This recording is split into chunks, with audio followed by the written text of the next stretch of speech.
Republicans are once again making a mad dash to rush through a bill that would repeal Obamacare and drastically overhaul health care in this country. And once again, very few Republicans can actually defend their bill or explain what it does. For more on this, it's time for a closer look. There's nothing Donald Trump is better at than making big, empty promises, even though he has no idea how to achieve them. The latest example of this strategy came yesterday when Trump met with Palestinian President Mahmoud Abbas at the United Nations and said he'd like to achieve Middle East peace, although he seemed to have no real clue how to do it, as you can tell from his nonchalant tone. Israel is working very hard toward the same goal, and I must tell you, Saudi Arabia and many of the different nations are working also hard. So we'll see if we can put it together. Who knows? Stranger things have happened. He talks about Middle East peace the way people talk about getting back together with their ex. Hey, stranger things have happened, right? But he's right. Not only have stranger things happened, stranger things are constantly happening. I think we might all be trapped in an episode of Stranger Things. We're a week away from Trump saying, we're going to pass health care, achieve Middle East peace, and bring Barb back from the upside down. We can get it done. Even when it comes to basic details, Trump is, of course, often confused. Just take his address yesterday at a luncheon with African leaders where he tried to praise several African countries for their efforts on healthcare, but seemed to make up a country on the spot. In Guinea and Nigeria, you fought a horrifying Ebola outbreak. Nambia's health system is increasingly self-sufficient. Of course, the problem is Nambia is not a country that actually exists. I'm pretty sure Trump pulled that right out of his Djibouti. Trump is single-handedly keeping Google's Did You Mean feature in business. That's right, Trump thinks there's a country called Nambia, which of course is right next to Nigeria, Stan, and can you believe this guy? Now, the who knows approach is basically the same approach Trump has used on healthcare. During the campaign, he claimed repeatedly that he would provide great healthcare at a much lower cost that would cover everybody, and that it would be very easy to pass. Well, shockingly, it turns out Trump had no idea how to accomplish any of that. In fact, during a recent meeting where a bipartisan group of lawmakers tried to pitch him on a compromise bill to shore up Obamacare, all Trump cared about was the name.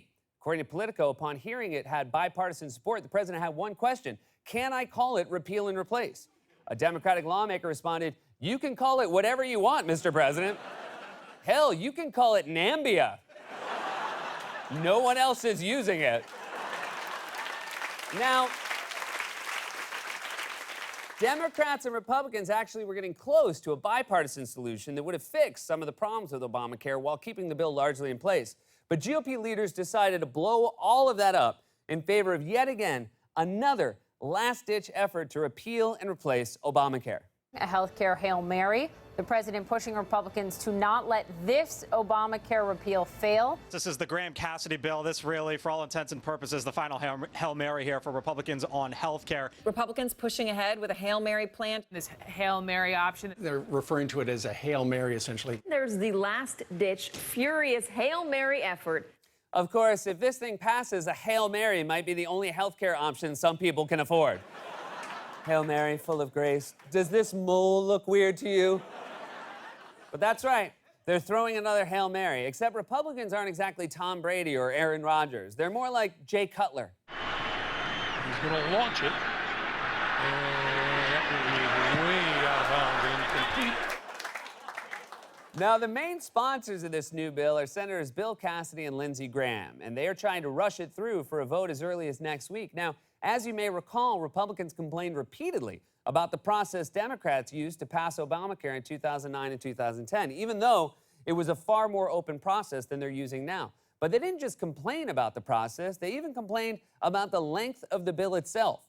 In fact, back in 2009, Senator Mitch McConnell thought the page length of the Obamacare bill was so damning that during one floor speech, he kept repeating it over and over. We've now had less than 48 hours to look through this 2,074-page bill. This massive 2,074-page bill. Buried in this 2,074 4-page bill. This monstrous 2,074-page bill on what is buried in this 2,074-page bill, in this 2,074-page bill. Were we to pass this 2,074-page bill, this 2,074-page bill, what else do we know about this 2,074-page bill? Well, there's one thing we definitely know.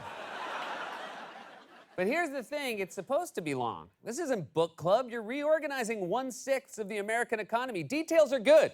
Just take Obamacare's protections for people with pre-existing conditions as an example. Obamacare had lots of very specific legal definitions for what kinds of coverage people with pre-existing conditions should get. The Affordable Care Act includes definitions in law of what's reasonable for an individual to spend on premiums given his or her income.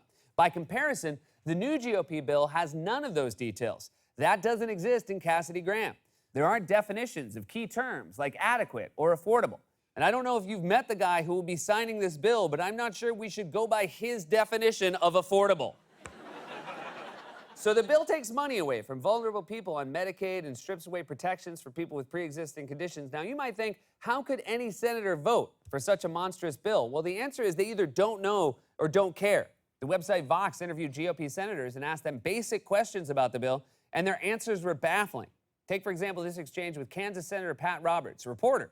Why does this make things better? What is this doing? Roberts, look, we're in the backseat of a convertible being driven by Thelma and Louise, and we're headed toward the canyon.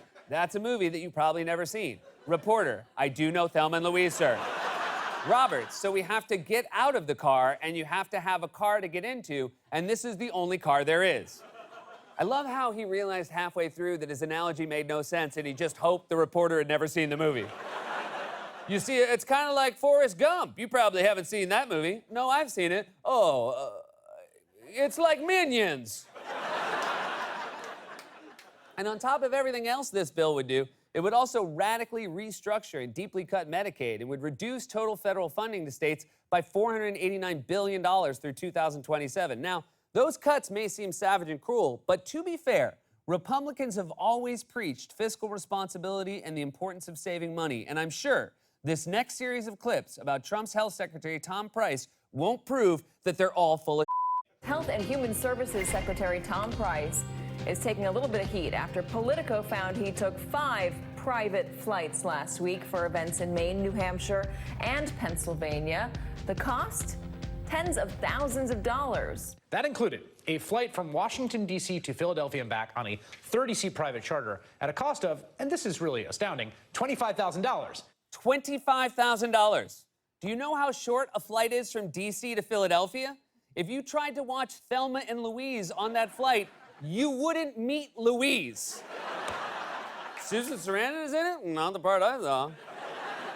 So Tom Price thinks Medicaid patients should lose their health care but has no problem spending tens of thousands of dollars on private jets. And he's not the only one.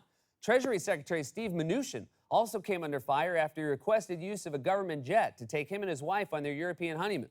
And before that, took a government aircraft to Kentucky on a trip that involved viewing the solar eclipse.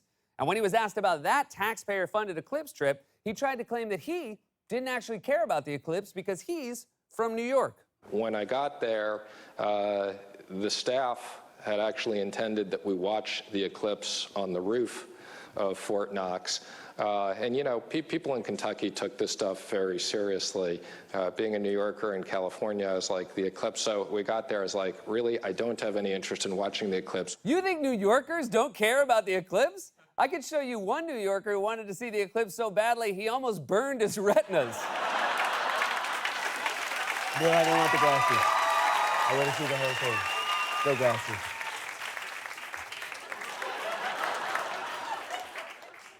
So these guys think millions of people should have their health care ripped away from them while they spend thousands on private jets and eclipse trips they don't even care about.